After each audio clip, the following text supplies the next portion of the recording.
A paz do Senhor, seja bem-vindo a mais uma aula aqui do EBD em Foco. Eu me chamo Herberson e nesta aula eu vou ministrar a lição número 6, que tem como título Uma Igreja Não Conivente com a Mentira. Nós estamos estudando a revista CPAD do terceiro trimestre do ano 2025 e agora, nesta lição, nós vamos estudar o capítulo 5 do livro de Atos dos Apóstolos, que conta a história de Ananias e Safira, um casal ali da igreja primitiva que aproveitaram a situação ali da igreja em que todos estavam vendendo seus bens, doando para a igreja, para que ali todo mundo tivesse, um mínimo de dignidade, tivesse o que comer. A gente já falou sobre isso nas aulas anteriores, por que as pessoas estavam doando, que elas faziam isso de forma espontânea, era o contexto específico daquela igreja. Então, se você não assistiu a aula anterior, recomendo você procurar a aula anterior aqui no YouTube, também dar uma lida na revista para entender aquele contexto. E nesse contexto, Ananias e Safira, eles resolveram ali fazer algo totalmente errado, deixar o pecado entrar no coração, a ganância, o orgulho. Eles resolveram mentir, não somente à igreja, mas ao Espírito Santo. Eles mentiram a Deus. E isso foi muito problemático. E a mentira na igreja, ela traz consequências drásticas. A mentira, ela pode, assim, dividir a igreja, ela pode prejudicar a igreja em vários aspectos. Foi por isso que Deus agiu de forma rápida, cessando a vida daqueles dois. E essa questão da morte deles pode trazer assim, um certo impacto para nós. Por que Deus matou e tal? Por que aconteceu isso? A gente precisa entender que as coisas de Deus são sérias. As coisas de Deus não devem ser levadas de qualquer jeito, não devem ser levadas na brincadeira. Um pensamento meu, uma interpretação minha. Eu vou entrar na aula, vou explicar em detalhes, mas eu penso que Ananias e Safira foram punidos daquela forma para deixar o exemplo, não somente para aquela igreja naquele momento, mas também para nós. Entende? Assim, Deus não sai matando todo mundo que comete pecado dentro da igreja. A gente sabe disso.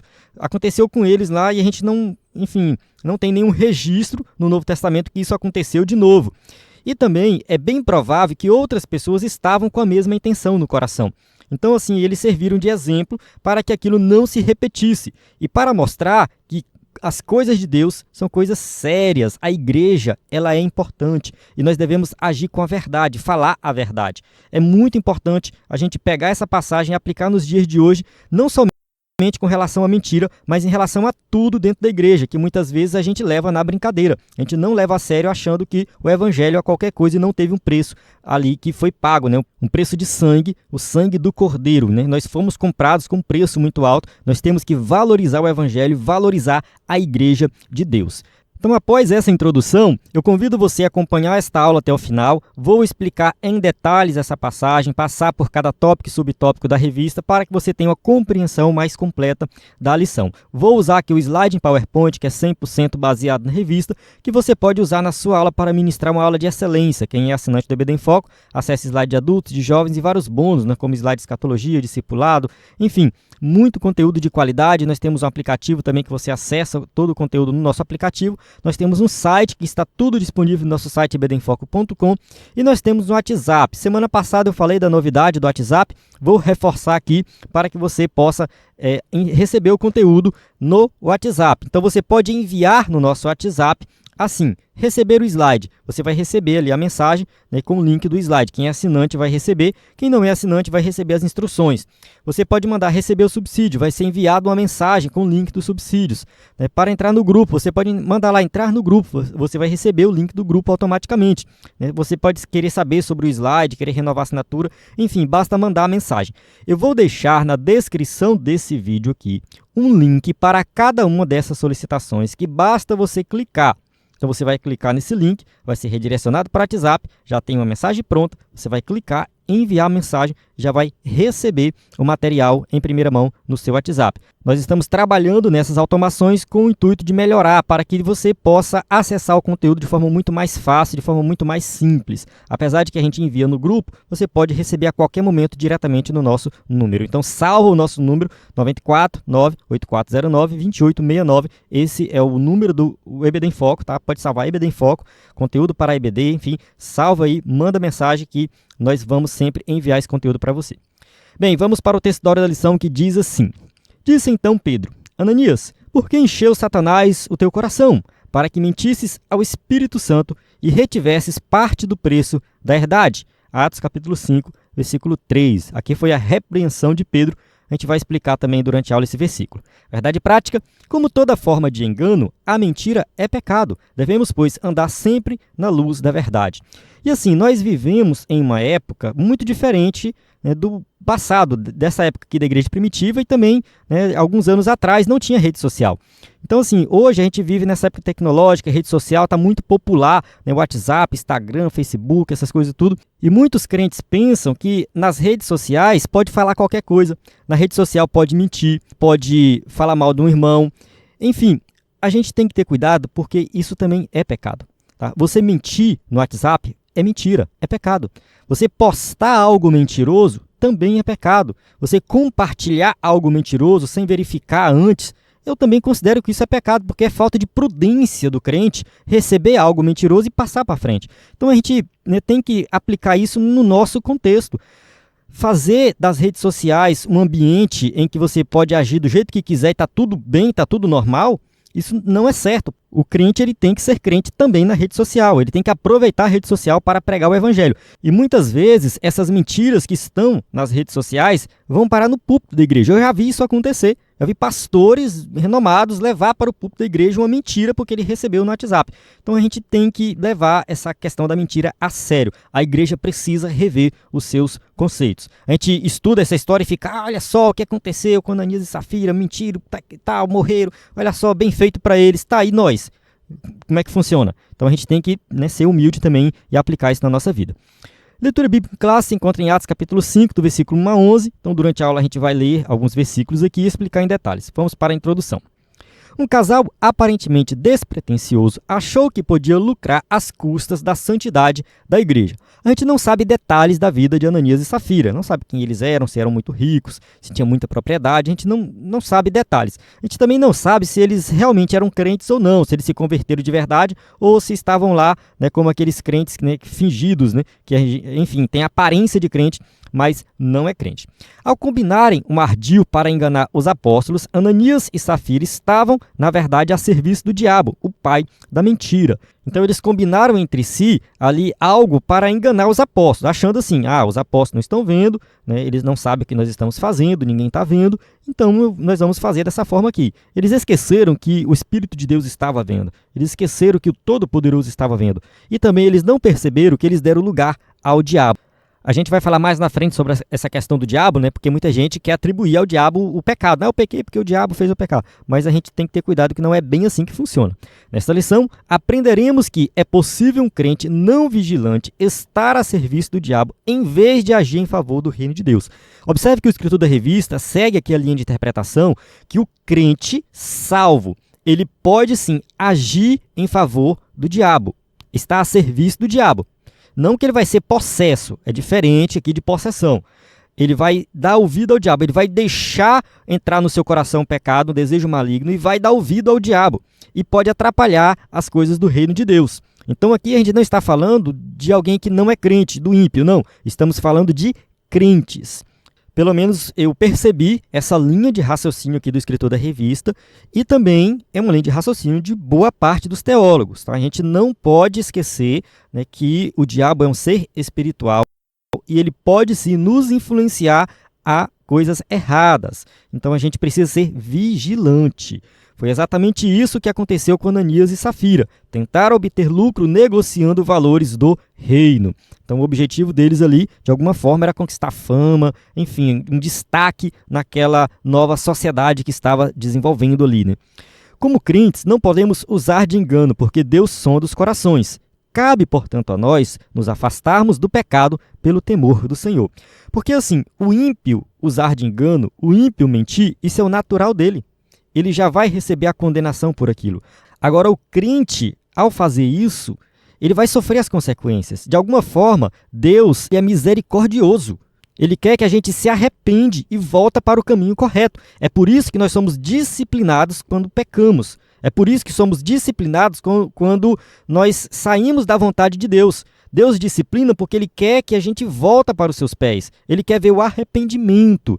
Né? Como a gente deduz ali na carta de Coríntios, né? A gente vê que tem uma pessoa que comete um pecado gravíssimo, essa pessoa ela é disciplinada e na segunda carta, Paulo, né, relata que essa pessoa volta. Né? Então, enfim, a gente, né, tem esse exemplo aí de Coríntios, eu não vou entrar muito em detalhes aqui, mas o objetivo é mostrar que sim, o crente pode errar, no entanto, Deus disciplina para que ele se arrependa. Vamos para o tópico 1. O diabo, o pai da mentira. É da natureza satânica mentir. É assim, o diabo só fala mentira. Ponto final. Ele não tem outra coisa para falar que não seja mentira. A Escritura afirma que Satanás induziu Ananias a mentir. Atos capítulo 5, versículo 3. Disse então Pedro: Ananias, por que encheu Satanás o teu coração? Então observe que Satanás encheu o coração de Ananias de maldade, porque a maldade é intrínseca dele, a maldade faz parte dele. Então quem dá lugar ao diabo, de certa forma, só vai fazer coisa errada. Motivado pela cobiça, pelo desejo de obter lucro fácil, Ananias deu lugar ao diabo, o que o levou a mentir. Jesus já havia afirmado que o diabo é o pai da mentira. Vamos ler aqui João capítulo 8, versículo 44. Vós tendes por pai ao diabo, e quereis satisfazer os desejos do vosso pai. Ele foi homicida desde o princípio, e não se firmou na verdade, porque não há verdade nele. Quando ele profere mentira, fala do que lhe é próprio, porque é mentiroso e pai da mentira. Então, assim, Jesus disse que quando o diabo profere a mentira, ele não está fazendo nada fora do padrão. Ele está fazendo aquilo que lhe é próprio, aquilo que é da sua natureza. Então, a única coisa que o diabo faz é mentir. Ele é mentiroso, ele é o pai da mentira. E quem dá ouvido ao diabo vai também cometer esse pecado da mentira. Foi isso que aconteceu com Ananias e Safira. O escritor da revista colocou aqui o lucro fácil, mas a gente vai ver aqui mais na frente que o objetivo não era ter lucro, até mesmo porque ali eles não eram obrigados a vender, eles poderiam continuar com suas propriedades, a gente vai ler essa passagem mais na frente, né, a gente vai confirmar isso aí, né, que realmente eles poderiam permanecer, eles poderiam vender e ficar com o dinheiro para eles, não tinha problema nenhum. O problema aqui era outro, né? Eles queriam destaque, queriam fama. Satanás está por trás de toda mentira e engano. Vamos ler a passagem de 2 Tessalonicenses, capítulo 2, versículo 9 e 10. A esse cuja vinda é segundo a eficácia de Satanás, com todo o poder e sinais e prodígios de mentira, e com todo o engano da injustiça para os que perecem, porque não receberam o amor da verdade para se salvarem. Então observe que aqui Paulo está falando do anticristo, né? O anticristo, ele vem segundo a eficácia de Satanás, ele vem usado por Satanás, com poder, com sinais, com prodígios. Então muita gente vai ser enganado, porque vai ver ele realizando milagres, fazendo coisas extraordinárias, né? Tem o anticristo e tem um falso profeta, né? Que vai estar ali confirmando, né, todos os milagres. Só que ele vem com prodígios de mentira. Ele vem com engano da injustiça. Então, assim, ele vem fazendo tudo errado e as pessoas vão seguir. As pessoas, né, vão, ao mesmo tempo, dizer que estão servindo a Deus, vão seguir o anticristo. Por quê? Porque serão enganados. De alguma forma, o anticristo, né, ele vai convencer essas pessoas. E é o que eu vejo hoje em dia já acontecendo em um menor aspecto, não no nível do anticristo, mas eu vejo algumas pessoas aí que conseguem seguidores nas redes sociais, né, muitos influencers, muitos políticos, né, que conseguem ali, enfim, pessoas que acompanham, que apoiam, mas que vivem fazendo coisa errada, tem uma vida totalmente errada. Aí tem umas coisinhas certas ali, mas, né, tem uma vida de mentira e está todo mundo aplaudindo de pé.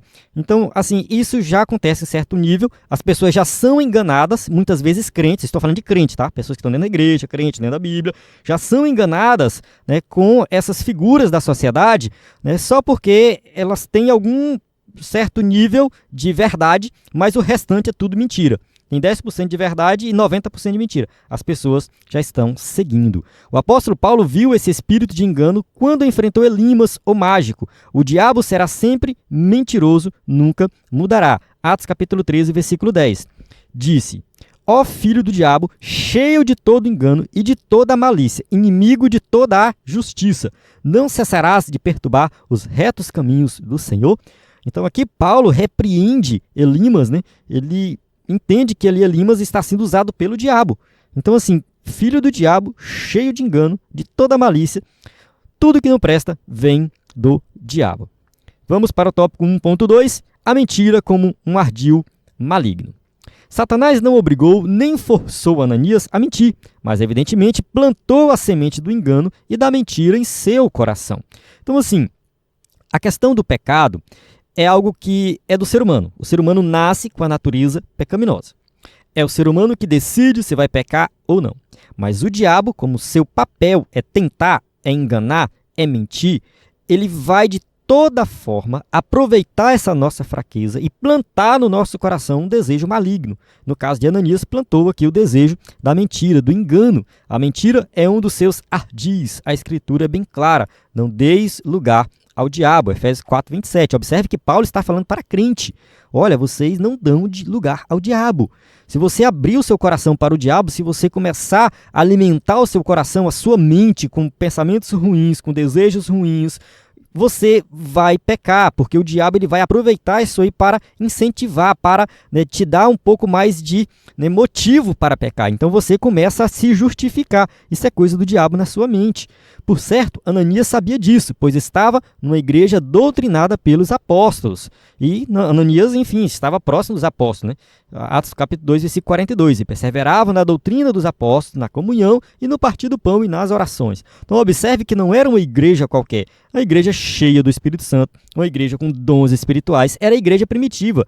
Tudo do bom e do melhor para a igreja foi dado para a igreja primitiva. Estavam ali diretamente com os apóstolos. A maioria dos crentes da igreja primitiva conheceram Jesus pessoalmente, andaram com Jesus.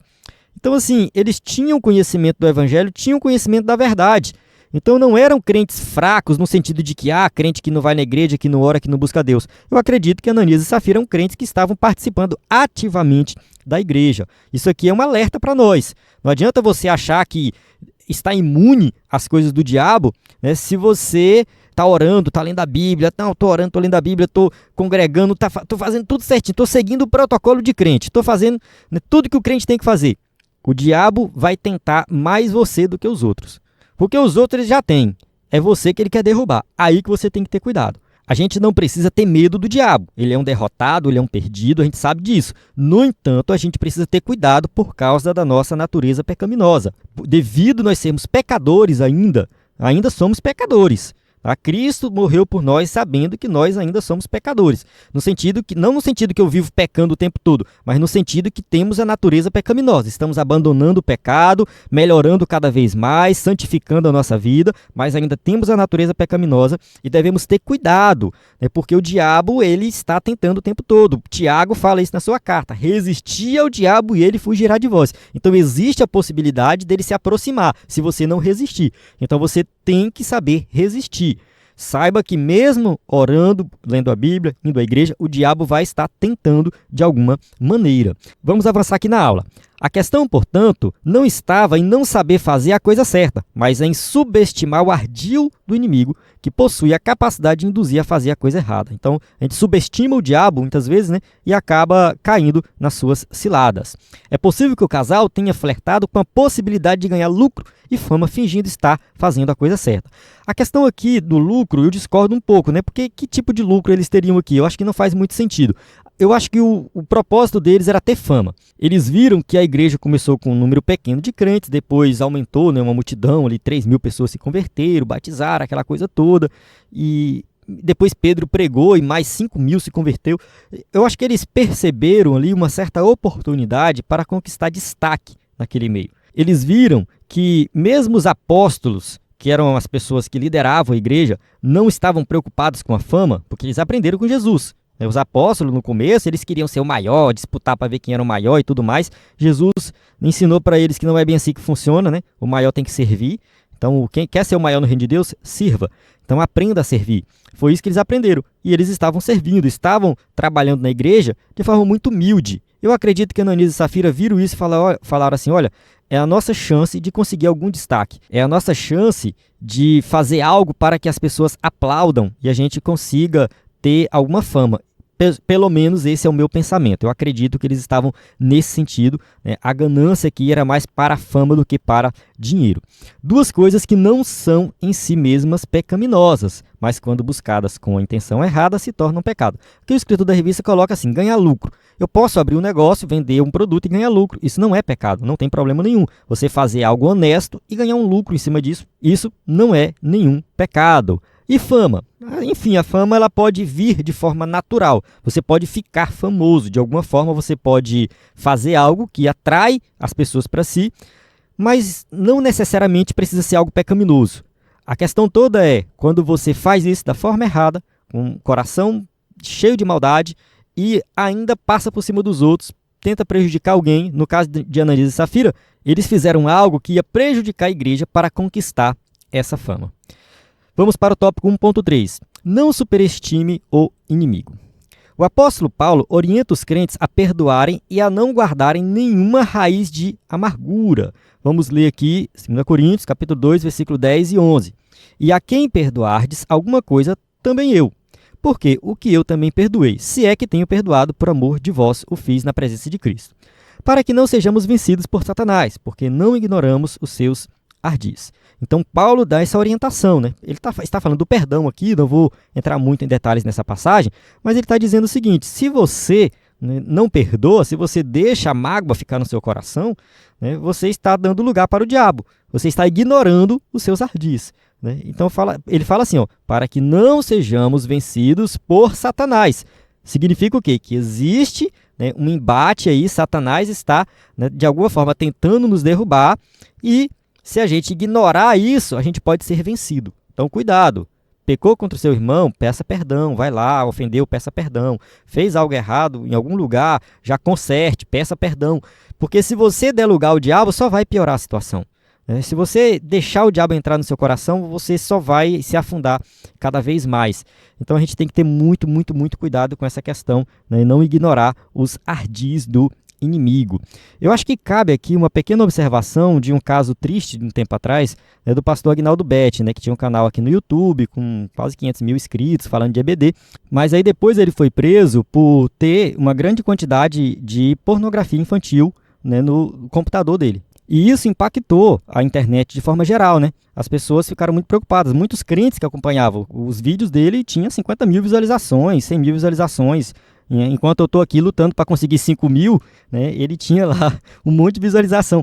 E as pessoas ficam preocupadas com isso, né? Nós que somos crentes ficamos preocupados, eu fico preocupado, né, por dois motivos. Primeiro, né, que ainda existe esse tipo de coisa, crianças sendo usadas, né, para produzir esse tipo de conteúdo. Realmente é triste que isso aconteça na nossa sociedade. Então tenha cuidado com seus filhos. Quem tem filha, muito cuidado o que ela está fazendo na internet, sozinha no quarto, com o celular, quem está conversando com ela, tenha muito cuidado com isso. Cuidado muito com suas filhas e com seus filhos também, de maneira geral, meninos e meninas. São alvos desses bandidos nesse sentido. E por outro lado, a gente fica preocupado com o pastor Agnaldo Betti, né, porque a gente se pergunta como que alguém chega nesse nível, né? Como que alguém que é crente, é pastor, conhece a palavra, prega o evangelho, como que chega nesse nível? Não sei se tem uma explicação fácil para isso, mas eu acredito que começa com uma coisinha simples. Começa, sei lá, vendo revistas e depois vendo vídeos e vídeos mais leves, depois vídeos mais pesados e vai dando lugar ao diabo. A pessoa vai dando, enfim, espaço para esse vício que se torna um vício e depois ela acaba procurando algo muito mais pesado, mais proibido, né, e acaba se afundando cada vez mais no pecado.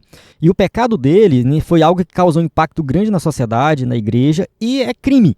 É crime. Ele foi preso. Mas quantos pecados nós cometemos e que não é nenhum crime, e que ninguém fica sabendo, e que a gente vai se afundando cada vez mais, porque a gente ignora os ardis de Satanás. Então a gente precisa cortar o mal pela raiz. Começou qualquer pecado, corta o mal pela raiz, peça ajuda, converse com alguém. Você, né, tem o seu pastor da sua igreja, você pode conversar, você pode fazer alguma coisa para que você não se afunde cada vez mais. Ananias e Safira, eles deixaram o mal entrar no coração, continuaram alimentando aquilo, eles tiveram tempo para se arrepender, tiveram tempo para fazer a coisa certa, mas eles optaram por continuar no errado. Se por um lado não podemos superestimar o inimigo, visto ele ter sido derrotado na cruz, por outro lado, não podemos subestimá-lo. Então, assim, evitemos os extremos. Né? Superestimar o diabo é ficar com medo do diabo para tudo. Né? Tem gente que, meu Deus, é o diabo, porque o diabo vai fazer isso, porque o diabo vai fazer aquilo. Cuidado, cuidado. Tem gente que fala mais do diabo do que de Jesus. Então, assim, não superestime. Ele já foi derrotado. Tá? Então, assim, ele é um perdido. Mas, por outro lado, a gente não pode subestimá-lo, a gente não pode ignorar, né, a sua capacidade de nos levar a pecar. Paulo orienta os crentes a se revestirem de toda a armadura de Deus para que possam ficar firmes contra as astutas ciladas do diabo. Efésios capítulo 6, versículo 11. Nós temos disponíveis as armaduras de Deus. E um dos objetivos dessa armadura é que nós possamos ficar firme contra as astutas ciladas do diabo. Então existe uma tentativa do diabo em nos derrubar, em nos derrotar, e nós precisamos nos revestir da armadura de Deus para combatê-lo. A expressão grega astutas ciladas traduz o termo grego metodeias, de onde procede nosso termo português método. Então, assim, o diabo ele tem um método. Astutas ciladas são métodos que ele usa para nos tentar. O diabo é meticuloso e trabalha metodicamente para enganar os cristãos. Vigiemos. Vamos para o tópico 2. O cristão e a mentira. 2.1. Mentir é uma escolha. Um fato fica evidente em Atos 5, de 1 a 11. Tanto Ananias quanto sua mulher Safira agiram livremente na questão envolvendo a venda de uma propriedade. Atos capítulo 5, versículo 1 e 2. Vamos ler aqui. Mas um certo varão chamado Ananias, com Safira, sua mulher, vendeu uma propriedade e reteve parte do preço, sabendo-o também sua mulher. E levando uma parte, a depositou aos pés dos apóstolos. Então a gente observa que essa venda foi voluntária. A igreja, de alguma forma, não cobrava isso, não exigia isso. Os apóstolos não exigiam isso. A gente já falou bastante sobre esse tema. Então, tudo isso foi um ato de amor ali da igreja primitiva. Isso fica ainda mais claro quando Pedro, sob o discernimento do Espírito Santo, reprova Ananias por ter tentado enganar a igreja acerca do real valor da propriedade.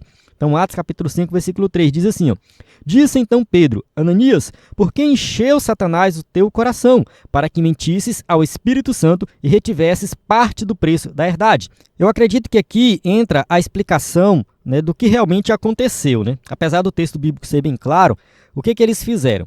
Eles venderam a propriedade por um valor. Vamos supor aqui que venderam por 20 mil. E aí, eles, enfim, poderiam chegar lá na igreja e falar assim, olha, vendemos por 20 mil, mas nós vamos doar 10 mil. 10 mil a gente vai ficar conosco. A gente não vai doar esses 10 mil é nosso, tá? Só 10 mil é da igreja. Eles poderiam fazer isso.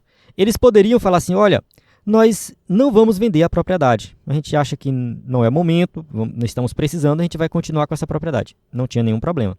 Eles poderiam falar assim, olha, nós vendemos a propriedade, mas a gente não vai doar nada para a igreja, a gente vai usar em outro empreendimento, a gente vai embora, a gente vai fazer qualquer outra coisa. A gente vai gastar à toa, enfim, o dinheiro era deles. Eles poderiam fazer qualquer uma dessas alternativas. No entanto, o que eles optaram por fazer? A gente vai vender a propriedade, a gente vai pegar metade do dinheiro. O texto não fala metade, né? Fala parte, mas enfim, vamos supor que foi metade, vamos fazer uma suposição aqui. Então vamos pegar metade do dinheiro, vamos ficar com 10 mil para nós. Vamos levar 10 mil para os apóstolos e vamos falar para eles que vendemos por 10 mil, que estamos dando tudo, ou seja, o valor completo da propriedade. Então esse era o objetivo. Alguém se pergunta, por quê? A gente já comentou anteriormente. Muito provavelmente estavam querendo tapinha nas costas, aplausos, fama. Era isso que eles queriam. Muito provavelmente é isso. Não tem outra explicação. Eles estavam usando essa propriedade, esse dinheiro, para dizer que está dando mais do que os outros. Olha, vendemos a nossa propriedade e depositamos aos pés dos apóstolos e tudo mais. E as pessoas iam ver isso como algo assim, nossa, que espetacular, que legal, a propriedade de vocês era muito grande, né? Como que vocês fizeram isso? Então, assim, queriam fama. No final das contas, era isso. Os apóstolos eram humildes, não estavam preocupados com isso, e eles pensaram assim, que se fizesse isso, talvez até poderiam conseguir uma posição de destaque naquela igreja. Ananias não foi obrigado, nem tampouco constrangido a agir da forma como agiu. Não teve nenhuma obrigação, nem por parte da igreja dos apóstolos, por parte do diabo. O diabo não obrigou ninguém a fazer isso. No final das contas, toda a decisão foi deles. A decisão de vender, de doar, foi deles. A decisão de pegar uma parte e mentir, dizendo que era o dinheiro completo, também foi deles. Tanto ele como sua esposa, que foi conivente com a ação dele, tomaram uma decisão livre. Então, assim, os dois agiram em conjunto, a decisão foi do casal, não foi somente dele ou somente dela, e eles foram livres nessa escolha. Mentir é uma escolha que envolve a natureza moral. Ora, para haver responsabilidade moral, é necessário que os nossos atos sejam feitos livremente, isto é, não estejam sob nenhuma força externa que nos obrigue a praticá-los. Então, assim, apesar de ter influência de Satanás, a decisão foi livre porque eles tinham os dois caminhos. Eles tinham o caminho da verdade e o caminho da mentira. Optaram pelo caminho da mentira. Foi uma decisão livre deles. Nesse aspecto, como veremos mais à frente, eles não poderiam culpar ninguém, nem mesmo o diabo, pelo que fizeram. Então, assim, nem tudo é culpa do diabo, né? Então, assim, você, enfim, pecou, a culpa é sua. Ah, mas o diabo me induziu. Tudo bem, é o papel dele. Mas quem tomou a decisão foi você. Então, foi você que pecou, você que errou, você que vai sofrer as consequências. 2.2. Atraídos pela mentira. Se por um lado Ananias e Safira tomaram decisões livres, por outro lado sofreram implicações de suas decisões. Atos capítulo 5, versículo 5. E Ananias, ouvindo estas palavras, caiu e expirou. Então aqui a gente observa que ele morreu de forma instantânea. E entra aqui um debate, né, sobre essa questão da morte dele, porque as pessoas podem se perguntar, nossa, que Deus cruel, por que Deus matou e tudo mais. E assim, eu tenho algumas considerações a fazer aqui. Primeiro, eu acredito que aqui Deus está, de certa forma, alertando a igreja do perigo de tentar prejudicar a igreja de alguma forma, de menosprezar o evangelho, de tratar, né, as coisas de Deus de qualquer maneira. Então, esse aqui é um alerta, não somente para a igreja primitiva, mas também para nós. Então, ali Deus deixou o exemplo. A gente vai falar daqui a pouco do temor, né, que teve na igreja devido a isso aqui. Então, assim, ali ficou o exemplo. E também, a gente não sabe se Ananias era salvo ou não. Há uma possibilidade de Ananias ser um crente salvo, mas que deixou esse pecado entrar no seu coração, que morreu, que teve a sua vida cessada, mas a sua alma foi salva. Existe essa possibilidade. O Champlin, no seu comentário, levanta esse questionamento. Ele chega a comentar sobre isso. Não é todo mundo que concorda, até mesmo porque a Bíblia não diz nada sobre isso. A gente não tem uma explicação detalhada, né, na Bíblia dessa questão aqui. No Antigo Testamento tinha algumas questões lá que a pessoa poderia ser morta, ou seja, era pena de morte. Alguns pecados que a pessoa cometia que era pena de morte. E assim, não necessariamente aquela pessoa era condenada, era salva, mas tinha a vida cessada. Então, no caso de Ananias e Safira, não estou querendo passar pano e dizer que eles foram salvos, não é isso. É que existe a possibilidade deles serem crentes salvos, que no momento de fraqueza deu lugar ao diabo, pecou, e eles morreram, né, como exemplo para a igreja, para que todos, né, realmente levassem a sério aquilo que estava acontecendo. Era o início da igreja. Deus não poderia deixar isso passar impune. Então, de alguma forma, eles tinham que sofrer a consequência desse pecado. Mas existe a possibilidade deles não serem salvos. Eram pessoas que não eram salvas, que estavam com o coração endurecido, que nunca ia chegar ao entendimento do evangelho, e aí também Deus tirou a vida deles. Então, tem essas duas possibilidades.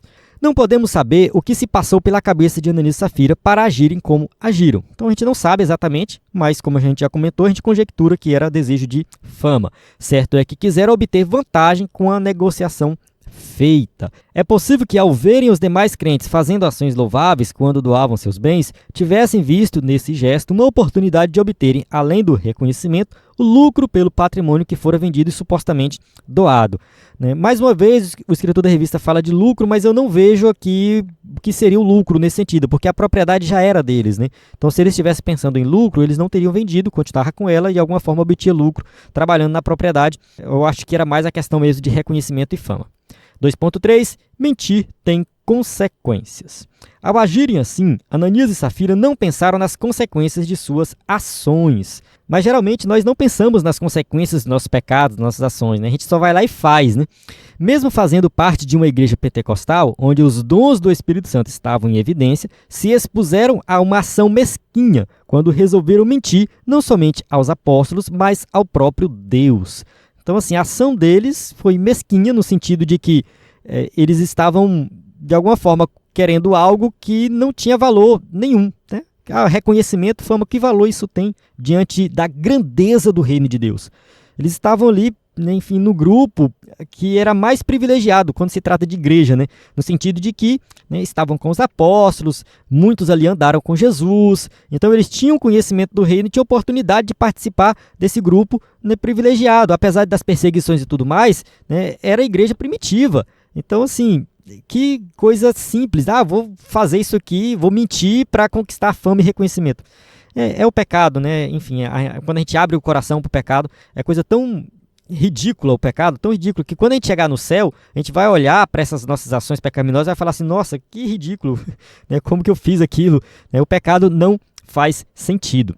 Contudo, o preço pago por essas ações foi muito caro, custou-lhes suas próprias vidas. Eles tiveram a sua existência cessada. O que eles poderiam fazer se continuassem vivos? Será que eles tinham filhos? Se tivessem filhos, né, eles deixaram de criar os seus filhos. E se eles não tivessem filhos? Poderiam ter tido filhos futuramente. Então, enfim, muita coisa eles poderiam ter construído na vida se tivesse feito a verdade. E trazendo essa reflexão para nós, quantas oportunidades nós perdemos por causa do pecado? Quantas oportunidades nós perdemos porque deixamos o diabo entrar no nosso coração? A consequência do seu pecado não foi você perder a sua vida, mas você perdeu muitas outras coisas, muitas outras bênçãos você deixou de conquistar. E tem muitas pessoas hoje que, por causa do pecado, da desobediência, também perde a vida. Não nesse sentido aqui igual a Ananias e Safira, mas muitas vezes, né, aquele filho desobediente que a mãe fala não vai, não faz, ele vai lá e faz, aí chega lá, está num local errado, na hora errada, é atingido por um tiro, enfim, um acidente, alguma coisa do tipo. Então tem muito disso, né? Muitas vezes a gente desobedece e acaba perdendo a vida também, numa situação que aparentemente é natural, mas ali era uma situação pecaminosa, consequência do pecado, né? Acontece isso. Mas assim, trazendo para um contexto mais assim do dia a dia, do cotidiano, muitas vezes nós perdemos bênçãos porque damos lugar ao diabo e pecamos contra Deus. Antes de se praticar qualquer ação de natureza pecaminosa, é necessário pensar nas consequências que isso produzirá. Vale lembrar aqui de Davi, né, que, né, ao pecar com Batseba, né, trouxe para sua casa, né, muitos problemas mesmo. Ele sofreu as consequências do seu pecado. Quantos crentes, muitos deles experientes hoje, lamentam por não terem levado em conta as consequências de suas ações? Vigiemos. Então, assim, a gente toma decisões ruins e erradas, e não pensamos nas consequências. Vamos para o tópico 3, a igreja que repele a mentira. 3.1, uma igreja temente. Lucas destaca que os fatos ocorridos com Ananias e Safira trouxeram um grande temor dentro e fora da igreja. Então aqui a gente percebe, né, que o povo entendeu que aquilo ali era coisa séria, que a igreja de Cristo não é local de mentira, a igreja de Cristo não é local de engano. Então assim, está todo mundo temeroso. A palavra temor traduz o termo grego phobos, que também aparece no versículo 5 deste mesmo capítulo. Phobos, aí vem a palavra fobia, né? Fobia é medo de alguma coisa, né? Enfim, as pessoas realmente estavam com temor. Muitas vezes essa palavra é traduzida com o sentido de medo, né? Mateus capítulo 28, versículo 4. E os guardas, com medo dele, ficaram muito assombrados e como mortos. Aqui é o contexto da ressurreição de Jesus, quando o anjo aparece, né, os guardas ficaram com medo. A palavra usada aqui é phobos. Contudo, aqui nesse contexto, o sentido é de reverência e respeito, como em Atos 2,43 e em outras passagens neotestamentárias. Então, assim, dentro do Novo Testamento, no Antigo Testamento, a gente vê essa palavra temor aparecendo, mas é nesse sentido, de você ter reverência, respeito, não é medo de Deus. Porque um temor de Deus é o medo de Deus. Não, é você ter talvez um tipo de medo, mas sei lá, um medo santo, seria mais ou menos nesse sentido, né? Mas eu acho que é mais no sentido de respeito, de reverência. Você está diante de algo sério, não haja de qualquer maneira. Se Deus não tivesse usado Pedro para parar o intento daquele casal, o pecado teria entrado na primeira igreja e, sem dúvidas, causado danos irreparáveis. Nós não sabemos o que ia acontecer na igreja primitiva, mas muito provavelmente aquilo poderia ser replicado por outras pessoas e isso poderia atrapalhar muita coisa na igreja. Então, assim, Deus teve que parar aquilo imediatamente. Deus usou Pedro nesse sentido. Esse julgamento de Deus, além do fato de punir o pecado do casal, serviu para mostrar quão séria é a igreja de Deus. Então, todo mundo entendeu que ali é coisa séria. Não é, enfim, qualquer grupinho reunido para debater qualquer coisa. Não, é a igreja de Deus. É o povo santo, é o povo salvo, o povo separado do pecado. Tem que agir de forma diferente. Ninguém pode agir na igreja de Deus da forma que achar mais conveniente, pensando que não estará sujeito a julgamento divino.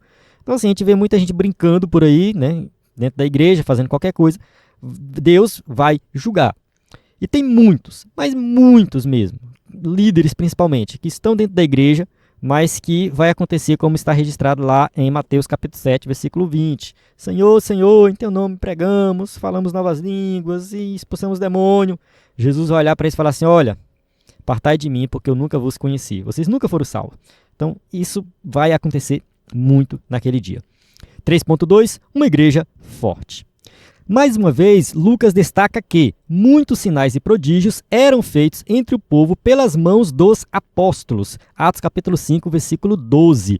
Então, sim, era uma igreja em que os dons espirituais estavam presentes, uma igreja que acontecia milagres, a igreja liderada pelos apóstolos. Isso mostra que uma igreja santa, que trata o pecado como pecado e não arranja desculpas para justificá-lo, é uma igreja forte. Então é isso, uma igreja forte é uma igreja, né, que trata pecado como pecado. Diferente do que a gente vê por aí. Pastores, líderes, muitas vezes cometendo vários crimes, várias coisas erradas, sentados no púlpito, pregando, como se nada tivesse acontecido. Muitas vezes a corda quebra para o lado mais fraco, a gente sabe disso, né? Um irmãozinho lá, quando peca, é disciplinado e tudo mais. Mas uma liderança forte é tratada de forma diferente. A gente vê isso na prática. Na prática, tá? Não estou aqui inventando história. Na prática. Igrejas que tratam pessoas pecadoras com pecados horríveis, como se nada tivesse acontecido. Isso aí a gente vê o tempo todo. A prova disso é a manifestação dos dons espirituais que levou os apóstolos a fazerem milagres extraordinários. Aqui é a continuação, tá? Ficou meio quebrado aqui o texto, mas é porque, assim, é uma igreja forte, é uma igreja que tem milagres e prodígios, é uma igreja que tem dons espirituais, por esse motivo ela não tolerou o pecado. Na aula anterior, eu comentei sobre usos e costumes, e sempre que eu falo desse tema aqui, o pessoal cai em cima de mim, né? Mas enfim, o evangelho que eu acredito é esse, tá? É o evangelho que o que salva não é a vestimenta. Não estou falando aqui que o crente pode se vestir de qualquer maneira, tá? Não estou falando nesse sentido. Só abrindo aqui um parênteses para fazer um comentário sobre a aula anterior. Uma irmã até colocou lá, porque você fala mal de quem se veste bem e não fala mal da irmã que veste um shortinho curto. Não, a irmã que veste um shortinho curto, ela não entendeu o evangelho, ela nem é salva. Tá? Estou falando que o crente tem que vestir com prudência, tem que saber se vestir, né? Só que algumas regras dentro da igreja, nesse sentido, para mim, elas já são ultrapassadas. Não faz mais sentido. Tá? Eu não estou falando aqui de vestir de qualquer maneira. O crente tem que saber se vestir sim, tá? Com prudência. Mas o ponto aqui é que muitas pessoas comentaram lá, né? Muitas não, uns 2 ou 3 comentários, mas muitos têm esse pensamento de que a igreja hoje não vê o milagre acontecer por causa das vestimentas. Porque as irmãs usam brinco, usam cordão, usam calça, cortam o cabelo, aí a igreja, o poder de Deus não age mais. Eu discordo completamente disso, tá? Discordo completamente. Né? O que falta hoje na igreja é oração, é jejum, é buscar a Deus, né? E a igreja que combate o pecado. É nesse sentido. E essa lição casou muito bem com isso aqui. É nesse sentido. Então, a gente vê uma igreja que não ora, que não busca, que deixa o pecado entrar, como é que vai acontecer milagre, irmão? Não tem milagre, não tem como. Entende? Não vai ter nada extraordinário. Uma igreja fraca, anêmica por falta de disciplina espiritual e que aprendeu a tolerar o pecado em seu meio, torna-se inoperante. Né? E o pecado aqui, eu estou falando de pecado, é de mentira, é de engano, é de fofoca, sabe? É adultério. Entende? É tudo isso que é citado dentro da Bíblia e coisas semelhantes a essas que Paulo coloca lá, né? Quando Paulo fala das obras da carne, lá em Coríntios também Paulo cita uma lista de pecados, lá em Romanos também. Enfim, são os pecados mesmo. Dentro da igreja, irmão, a gente não vê detalhes, mas tem marido que bate na esposa e parece que está tudo bem. Tá? Ninguém fala nada, o pastor não trata. Então, assim, tem abuso sexual entre famílias na igreja, né? Famílias crentes que estão na igreja, dentro de casa às vezes acontece abuso, entende? E isso não é tratado. Aí as pessoas ficam achando que o Espírito Santo não opera porque a irmã está usando calça. Porque a irmã cortou o cabelo. Não. O Espírito Santo não opera porque o pecado verdadeiro, o pecado mesmo, não é combatido. Né? É nesse sentido. Amém? Chegamos na conclusão aqui da nossa aula que diz assim: é possível um crente pecar e se acostumar com o pecado sem se arrepender.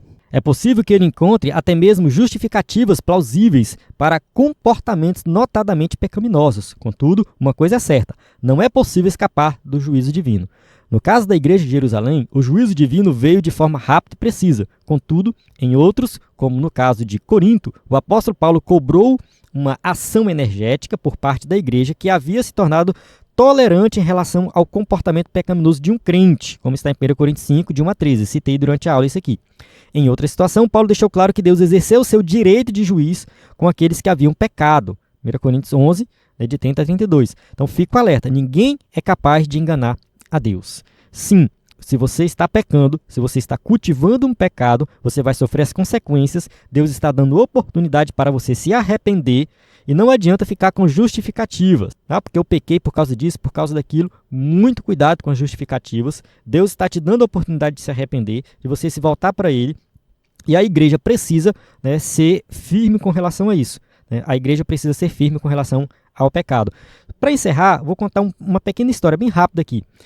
Um pastor que acompanha o IBD em Foco há um tempo atrás entrou em contato comigo e ele falou assim que lá na igreja que ele tinha assumido, né, tinha uma família muito rica e essa família, todo mundo sabia que eles, enfim, viviam na prática do pecado. Eu não vou entrar em detalhes aqui, mas o pastor me explicou lá o que acontecia, né?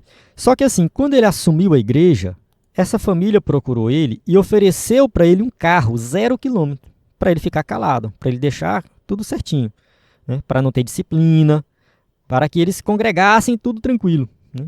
E aí ele estava com medo dessa situação, né? E eu dei uma orientação para ele nesse sentido. Então acontece muito, né, de pastores que assumem igrejas novas e aí de repente tem uma família muito rica que já acostumou a comprar os pastores. E tem pastor que se vende, né? Então assim, aceita o dinheiro, aceita o carro, aceita qualquer coisa e fica por isso mesmo.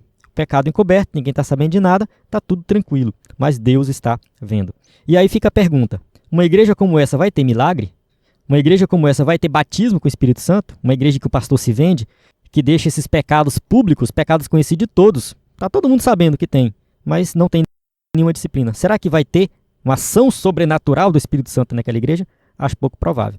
Então a gente precisa, né, olhar essas questões. Amém? Eu sei que tem muitos pastores me acompanhando aqui, né? Se você tiver algum testemunho, alguma coisa, pode deixar também nos comentários. Vamos avançar para encerrar a aula. Temos as perguntas para quem vai usar o slide na igreja. E, mais uma vez aqui, reforçando o nosso site, ibdenfoco.com, o nosso WhatsApp que você pode mandar mensagem, o nosso conteúdo, o nosso aplicativo. Então, na plataforma IBD em Foco, você tem tudo que precisa para ministrar uma aula de excelência na IBD. A paz do Senhor. Até a próxima aula.